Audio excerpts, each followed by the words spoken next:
ನಮಸ್ಕಾರ. ಈ ವೇದಿಕೆ ಮೇಲೆ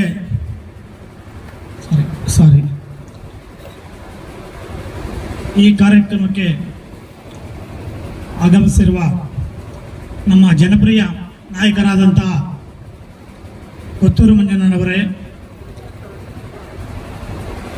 ವೇದಿಕೆ ಮುಂಭಾಗದಲ್ಲಿರುವಂತಹ ಎಲ್ಲ ನಮ್ಮ ಕಾಂಗ್ರೆಸ್ ಪಕ್ಷದ ಕುಟುಂಬದವರೇ, ನಾನು ಎಲ್ಲ ಮೀಟಿಂಗ್ಗಳಲ್ಲಿ ಹೇಳ್ತಿದ್ದೆ, ನಮ್ಮ ತಂದೆಗೆ ಸಮನಾದಂಥ ನೀಲಕಂಠನವರು ಅಂತ. ಈಗ ನಮ್ಮ ತಂದೆಗೆ ಸಮನಾದಂಥ ನೀಲಕಂಠಗೌಡರ ಅವರು ದಿನಾಂಕ 10/3/25 ಸೋಮವಾರ 11:45 ನಿಧನರಾಗಿದ್ದು, ಅವರಿಗೆ ಭಾವಪೂರ್ವ ಶ್ರದ್ಧಾಂಜಲಿ ಸಭೆ ಮಾಡಲು ಈ ಸಭೆ ಕರೆದಿದ್ದೀವಿ. ಅವರಿಗೆ ಭಾವಪೂರ್ವ ವಿದಾಯಗಳನ್ನು ಹೇಳ್ತಾ ಇದ್ದೀವಿ. ಅವರು ಅಗಲಿಕೆಯು ಕಾಂಗ್ರೆಸ್ ಪಕ್ಷಕ್ಕೆ ಮತ್ತು ಅವರ ಕುಟುಂಬದಕ್ಕೆ ಮತ್ತು ಸ್ನೇಹಿತರಿಗೆ ತುಂಬಲಾರದ ನಷ್ಟವಾಗಿದೆ. ನೀಲಕಂಠನವರು ಮತ್ತೆ ಹುಟ್ಟಿ ಬರಲಿ ಎಂದು ಬಯಸುತ್ತಾ ಅವರ ಆತ್ಮಕ್ಕೆ ಚಿರಶಾಂತಿ ಕರುಣಿಸಲಿ ಎಂದು ಎಲ್ಲರ ಪರವಾಗಿ ಆ ಭಗವಂತನನ್ನು ಬೇಡ್ಕೊಳ್ತಾ ಇದ್ದೀನಿ.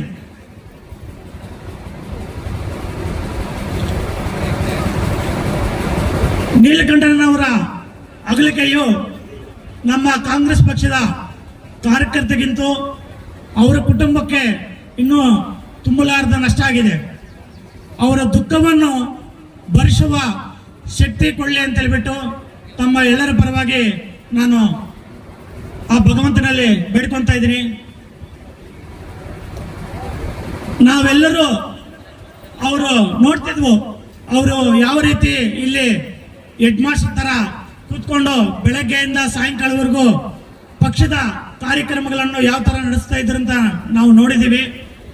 ಈಗ ಅವರ ಕುಟುಂಬಕ್ಕೆ ಅವರ ತಮ್ಮನಾಗಿ, ಅವರ ಮಗನಾಗಿ, ನಾವು ಎಲ್ಲ ಕಷ್ಟ ಸುಖಗಳಲ್ಲಿ ನನ್ನ ಜೊತೆಗೆ ನಮ್ಮ ಕೊತ್ತೂರು ಮಂಜಣ್ಣವರು ಕೂಡ ಎಲ್ಲ ಕಷ್ಟ ಸುಖಗಳಿಗೆ ಭಾಗಿಯಾಗ್ತೀನಿ ಅಂತ ಹೇಳಿದ್ದಾರೆ. ಅವರ ರೀತಿನೇ ನಾನು ಕೂಡ ಅವರ ಮನೆಗೆ ಎಲ್ಲ ರೀತಿಯ ಕಷ್ಟ ಸುಖಗಳಿಗೆ ಭಾಗಿಯಾಗಬೇಕು. ನಮ್ಮ ಕಾಂಗ್ರೆಸ್ ಪಕ್ಷದ ಎಲ್ಲ ಮುಖಂಡರು ಕೂಡ ಆ ಮನೆಯ ಪರವಾಗಿ ನಿಂತ್ಕೊಳ್ಬೇಕಂತ ಈ ಸಂದರ್ಭದಲ್ಲಿ ನಾನು ಹೇಳಲು ಬಯಸುತ್ತೇನೆ. ನನಗೆ ನೀಲಕಂಠನವರು ತುಂಬಾ ಜಾಸ್ತಿ ದಿನಗಳಿಂದ ಪರಿಚಯ ಇಲ್ಲ, ಅವಾಗ ಇವಾಗ ಪರಿಚಯ ಇತ್ತು. ನಮ್ಮ ಶಿವಣ್ಣರವರ ಕಡೆಯಿಂದ ನಮಗೆ ಈ ರಾಜಕೀಯವಾಗಿ ಪರಿಚಯ ಆಯಿತು. ಆವಾಗ ನನಗೆ ಅವರ ಬೆಳೆದ ಬಂದ ರೀತಿಯನ್ನ ನನಗೆ ಹೇಳ್ತಾ ಇದ್ರು, ನನಗೆ ಇಷ್ಟು ಕಷ್ಟಪಟ್ಟೆ, ಈ ತರ ಬೆಳೆದು ಬಂದಿದ್ದೀನಿ, ನಾವು ಕಾಂಗ್ರೆಸ್ ಪಕ್ಷಕ್ಕೆ ಇಲ್ಲ ಯಾರಿಗಾದ್ರೂ ವ್ಯಕ್ತಿಗೆ ನಿಷ್ಠೆಯಾಗಿರ್ಬೇಕಾದ್ರೆ ಮಾತ್ರ ಬೆಳೆಯಕ್ಕೆ ಆಗುತ್ತೆ ಹೊರತು ನಾವು ನಿಷ್ಠೆ ಇಲ್ಲ ಅಂತಂದ್ರೆ ಬೆಳೆಯಕ್ಕಾಗಲ್ಲ ಅಂತ ಹೇಳ್ತಿದ್ರು. ಅವರು ಮೊದಲ ಬೆಳೆದ ಬಂದ ದಾರಿ ಅಂದ್ರೆ VSSN ಬ್ಯಾಂಕಿಗೆ ಕಾರ್ಯದರ್ಶಿಯಾಗಿ ಸುಂದರಪಾಳ್ಯದಲ್ಲಿ ಕಾರ್ಯದರ್ಶಿಯಾಗಿ ಕೆಲಸ ಮಾಡ್ತೀನಿ ಅಂತ ಹೇಳ್ತಾರೆ. ಮುಂದಿನ ಹಂಗೆ ದಿನಗಳಲ್ಲಿ ನಮ್ಮ MA ಕೃಷ್ಣಪ್ಪ ಅವರ ಕುಟುಂಬ ಒಡನಾಟದಲ್ಲಿ ಅಶೋಕ್ ಕೃಷ್ಣಪ್ಪ ರಾಜಕೀಯ ಗುರುಗಳಾಗಿ ಅವರು ಬೆಳೀತಾ ಇದೀವಿ ಅಂತ ನಮ್ಗೆ ಹೇಳ್ತಾರೆ. ಹಾಗೆ ಮಂಜಣ್ಣನವರ ಬೆಳೆದ ಬಂತ ವಿಷಯಗಳನ್ನು ಆವಾಗ ನನಗೆ ಹೇಳ್ತಾರೆ, ಈ ತರ ರಾಜಕೀಯ ಮಾಡಬೇಕು ಅಂತ. PLD ಬ್ಯಾಂಕ್ ಅಲ್ಲಿ 10 ವರ್ಷ ಮೋಸ್ಟ್ಲಿ ಅಧ್ಯಕ್ಷರಾಗಿ ಕಾರ್ಯನಿರ್ವಹಿಸಿ ರಾಜ್ಯದಲ್ಲೇ ಪ್ರಶಸ್ತಿಯನ್ನು ಪಡೆಯುತ್ತಾರೆ ನಮ್ಮ ರಾಜ್ಯದಲ್ಲೇ. ಆಮೇಲೆ DCC ಬ್ಯಾಂಕ್ ನಿರ್ದೇಶಕರಾಗಿ, ತಾಲೂಕ್ ಪಂಚಾಯಿತಿ ಅಧ್ಯಕ್ಷರಾಗಿ, ಆಮೇಲೆ ಬೇರೆ ಬೇರೆ ಸ್ಥಾನಗಳನ್ನು ತುಂಬಿ ಅವರು ನಿರಂತರವಾಗಿ ರಾಜಕೀಯವಾಗಿ ಬೆಳೆದು ಬಂತಾರೆ. ಈಗ ಕಡೆದಾಗಿ ಅವನಿ ಬ್ಲಾಕ್ ಅಧ್ಯಕ್ಷರಾಗಿ ಅಧಿಕಾರ ವಹಿಸಿಕೊಂಡ ಮೇಲೆ ಅವರ ನಾಯಕತ್ವದಲ್ಲಿ ನಾನು ಸೋಲ್ತೀನಿ, ಅದು ನಮ್ಮ ದುರದೃಷ್ಟಕರ ವಿಷಯ. ಆಮೇಲೆ ಈಗ ಕೆಲವು ಅವ್ರಿಗೆ ಆಸೆ ಇರುವಂತ ವಿಷಯಗಳನ್ನು ನಾನು ಈ ವೇದಿಕೆ ಮೇಲೆ ವ್ಯಕ್ತಪಡಿಸಬೇಕಾಗತ್ತೆ. ದಯವಿಟ್ಟು ಯಾರು ಅನ್ಯತಾ ಭಾವಿಸಬೇಡಿ. ಇಂಥ ಸಂದರ್ಭದಲ್ಲಿ ರಾಜಕೀಯ ಮಾತಾಡ್ತೀರಾ ಅಂತ ಅನ್ಯತಾ ಭಾವಿಸಬೇಡಿ. ಯಾಕಂತಂದ್ರೆ ಅವರ ಆಸೆಗಳನ್ನು ಈಡೇರಿಸುವುದೇ ನಮ್ಮದು ಈ ಶ್ರದ್ಧಾಂಜಲಿ ಸಭೆಯ ಮುಖ್ಯ ಉದ್ದೇಶ ಆಗಿರುತ್ತೆ. ಅದರಿಂದ ಅವರಿಗೆ ಇರುವ ಆಸೆಗಳನ್ನು ಈಡೇರಿಸಬೇಕಾದ್ರೆ ಈ ಕಾರ್ಯಕರ್ತರ ಜೊತೆಗೆ ಮುಖ್ಯವಾಗಿ ನಮ್ಮ ಕೊತ್ತೂರು ಮಂಜಣ್ಣನವರು ಇದನ್ನ ಕೆಲವು ಗಮನಿಸಬೇಕಾಗತ್ತೆ. ಯಾಕಂದ್ರೆ ಇದು ಈಡೇರಿಸಬೇಕಾದ್ರೆ ಮುಖ್ಯ ಪಾತ್ರ ಕೊತ್ತೂರು ಮಂಜಣ್ಣದೇ ಇರುವುದರಿಂದ ಅವರು ಇದನ್ನ ಗಮನಿಸಬೇಕು. ದಯವಿಟ್ಟು ಅನ್ಯತಾ ಭಾವಿಸಬಾರದು.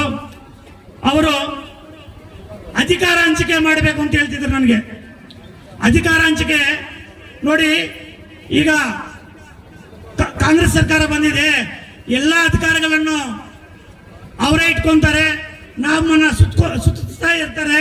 ನಾವು 3 ಸಲ 4 ಸಲ ಸುತ್ತಿದೀವಿ, ಆದ್ರೂ ಏನು ಕೆಲಸ ಮಾಡಿಕೊಡಲ್ಲ ಅಂತ. ಈಗ ಕೊತ್ತೂರು ಮಂಜಣ್ಣವ್ರಿಗೆ MLA ಪದವಿ ಇದೆ, ಕೋಲಾರಲ್ಲಿ ಅವ್ರ ಮಾತು ಕೇಳ್ತಾರೆ, ಎಲ್ಲ ಅವ್ರದ್ದು ನಡೀತದೆ. ಆದ್ರೆ ಮುಳುಬಾಗಲಲ್ಲಿ ಸ್ಥಳೀಯವಾಗಿ ನಮಗೆ ಅಧಿಕಾರ ಕೊಡಲಿಲ್ಲ ಅಂತಂದ್ರೆ ನಮಗೆ ಇಲ್ಲಿ ತುಂಬಾ ಕಷ್ಟವಾಗುತ್ತೆ. ಅದರಿಂದ ಮೊದಲನೇದಾಗಿ ಅವರಿಗೆ ಆಸೆ ಇರುವುದನ್ನ ದಯವಿಟ್ಟು ನೀವು ನಮಗೆ 1 ತಿಂಗಳಲ್ಲಿ ನೀವು ಈಡೇರಿಸಿಕೊಡ್ಬೇಕಾಗಿ ಈ ಸಭೆಯ ಮುಖಾಂತರ ನಾನು ಪ್ರಸ್ತಾಪಿಸ್ತಾ ಇದ್ದೀನಿ. ಸ್ಥಳೀಯ ನಾಮಿನೇಟ್ ಪದವಿಗಳನ್ನು 1 ತಿಂಗಳ ಒಳಗಡೆ ನೀವು ಪೂರ್ತಿ ಮಾಡಿ ಅವರ ಆತ್ಮಶಾಂತಿಗೆ ಸಿಗಬೇಕು. ಅವರ ಆಸೆ ಏನಿದೆಯೋ ಅದು ಪೂರೈಸಿಕೊಡ್ಬೇಕಾಗಿ ತಮ್ಮಲ್ಲಿ ಈ ಸಭೆಯ ಮುಖಾಂತರ ಬೇಡ್ಕೊಳ್ತಾ ಇದ್ದೀನಿ. ಎರಡನೇದು, ಅವರು ಅಧ್ಯಕ್ಷರಾದ ಮೇಲೆ 28 ಮುನ್ಸೂಚನೆ ಘಟಕಗಳಿದೆ. ಆ ಮುನ್ಸೂಚನೆ ಘಟಕಗಳನ್ನು ನಾವು ಪದಾಧಿಕಾರಿಗಳನ್ನು ತುಂಬಿಸಿ ಆ ಎಲ್ಲ ಪದಾಧಿಕಾರಿಗಳನ್ನು ಒಂದು ಕಡೆ ಒಟ್ಟಿಗೆ ಸೇರಿಸಿ ಒಂದು ಪದಗ್ರಹಣ ಸಮಾರಂಭವನ್ನು ಮಾಡಬೇಕಂತ ಅಂದ್ಕೊಂಡಿದ್ವು. ನಿಮ್ಮ ಅಧ್ಯಕ್ಷತೆಯಲ್ಲಿ, ನಮ್ಮ ಕೊತ್ತೂರು ಮಂಜಣ್ಣವರ ಅಧ್ಯಕ್ಷತೆಯಲ್ಲಿ ಮುಂದಿನ ದಿನಗಳಲ್ಲಿ ಈ ಪದಗ್ರಹ ಕಾರ್ಯಕ್ರಮವನ್ನು ಇದೇ ಜಾಗದಲ್ಲಿ ನಡೆಸ್ಕೊಡ್ಬೇಕಂತ ನೀವು ಈಗ ನನ್ನ ಭಾಷಣ ಆದ ಮೇಲೆ ಮಾತು ಕೊಡಬೇಕು.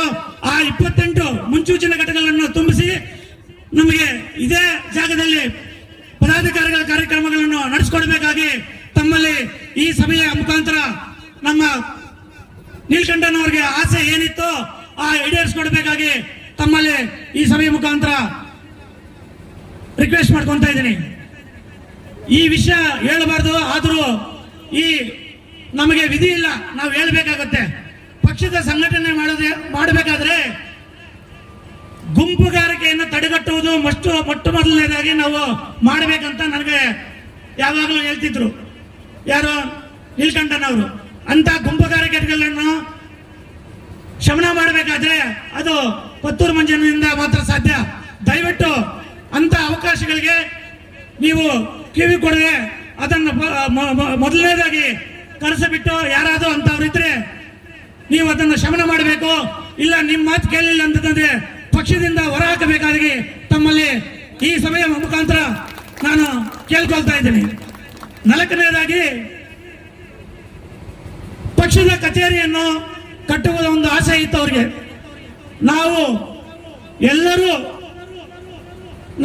ನಿಮ್ಮ ಕೈ ಜೋಡಿಸ್ತೀವಿ, ನಾನು ನಿಮ್ಮ ಜೊತೆ ನಿಂತ್ಕೊಂತೀನಿ, ಈ ಪಕ್ಷದ ಕಚೇರಿಯನ್ನು ನಿರ್ಮಾಣ ಮಾಡಕ್ಕೆ ನಾವೆಲ್ಲರೂ ಸಹಕಾರ ಮಾಡ್ತೀವಿ, ನಾನು ಸಹಕಾರ ಮಾಡ್ತೀನಿ, ನೀವು ಮುಂದೆ ನಿಂತು ಅವರ ಆಸೆ ಏನಿದೆಯೋ ಆ ಪಕ್ಷದ ಕಚೇರಿಯನ್ನು ಕಟ್ಟಿಸಿ ಅವರ ನಮ್ಮ ಕಾರ್ಯಕರ್ತರಿಗೆಲ್ಲ ಖುಷಿ ಪಡೋ ತರ ಮಾಡಿಕೊಡಬೇಕಾಗಿ ಮತ್ತು ಅವರ ಕುಟುಂಬಕ್ಕೂ ಇದು ಒಂದು ಆಸೆ ಇದೆ, ಇದನ್ನು ಈಡೇರಿಸಿಕೊಡ್ಬೇಕಾಗಿ ತಮ್ಮಲ್ಲಿ ವಿನಂತಿಸಿಕೊಳ್ತಾ ಇದ್ದೀನಿ.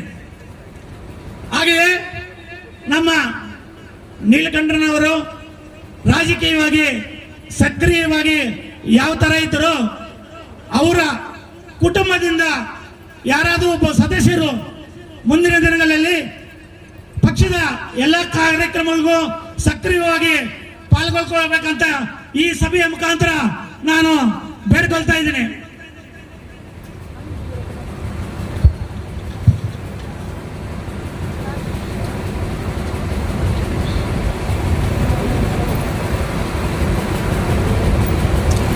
ಕೆಲವು ನಾವಿಲ್ಲಿ ಆಫೀಸಲ್ಲಿ ಕುತ್ಕೊಂಡವಾಗ ಕೆಲವು ವಿಷಯಗಳನ್ನು ಪ್ರಸ್ತಾಪಿಸ್ತಾ ಇರ್ತಾರೆ.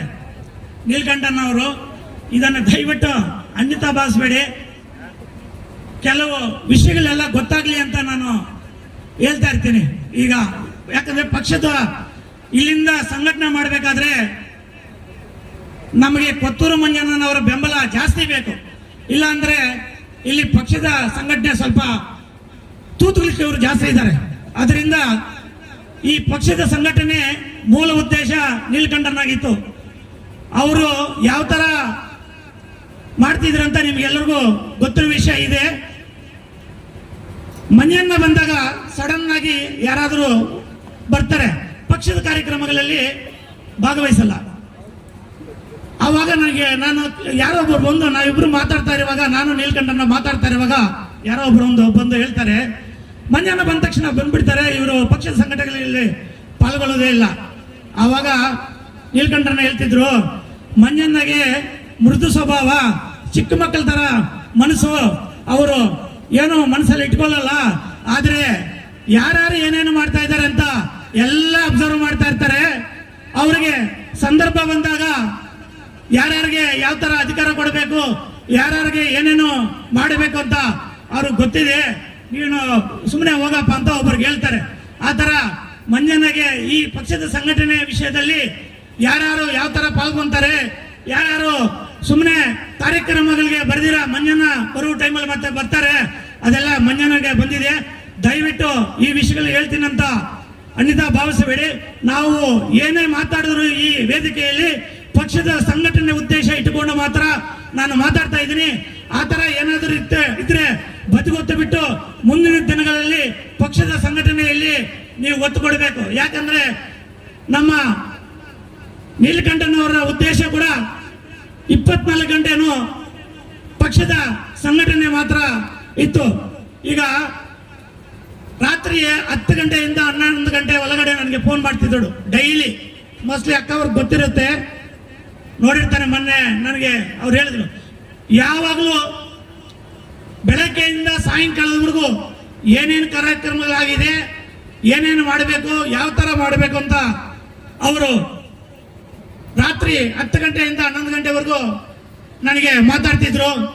ಬೆಳಗ್ಗೆಯಿಂದ ಸಾಯಂಕಾಲವರೆಗೂ ಸ್ಕೂಲಲ್ಲಿ ಹೆಡ್ ಮಾಸ್ಟರ್ ಕೂತ್ಕೊಂಡಂಗೆ ಕೂತ್ಕೊಂಡು ಇಲ್ಲಿ ಕಾರ್ಯಕ್ರಮಗಳನ್ನು ರೂಪಿಸಿದ್ರು. ನಿಮ್ಗೆಲ್ಲರಿಗೂ ಗೊತ್ತಾಗಿದೆ.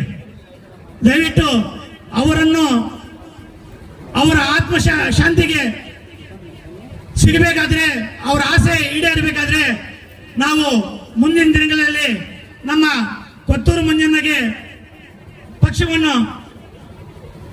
ಕೊತ್ತೂರು ಮಂಜಣ್ಣ ಕೈ ಬಲಪಡಿಸಬೇಕಾದ್ರೆ ಪಕ್ಷವನ್ನು ಕಟ್ಟಬೇಕು.